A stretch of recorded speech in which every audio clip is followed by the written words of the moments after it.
Well, some people who had been staying here actually left last night for safety concerns over the city enforcement that they expected to be happening, but they returned this afternoon. They put their tent back up and they say they are here to stay. And we also know that some city officials, they came by this morning to talk with them as well.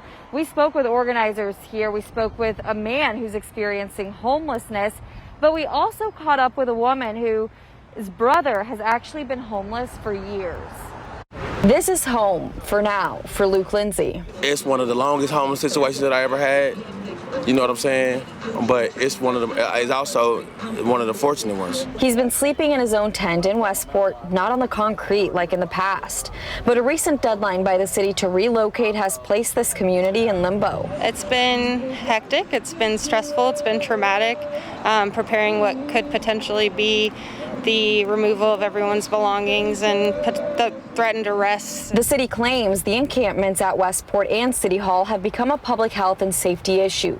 The city says it has a three-pronged approach to direct city actions to nonprofit partners and create long-term solutions, starting with immediate needs. There's no just, get it done button and then they're off and they have a bed and they're on their way. Stephanie Davis's brother has been homeless on and off for about 5 years following incarceration. And there's so many different barriers to getting in and getting beds and getting jobs and doing all that. So, I think people see things like these camps, and they're like, just go get a job, like go find somewhere to live. And it's not that easy. Davis says the city resources are hard to navigate, restrictive at times, or unhelpful in providing a full-time housing option.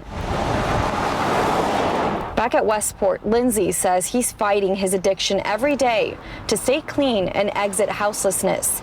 For now, this is a safe place for him. Relocating isn't in his plans. But we have no control over that. This is land. We're just people. So what else do you want to expect of us to do? We're going to live.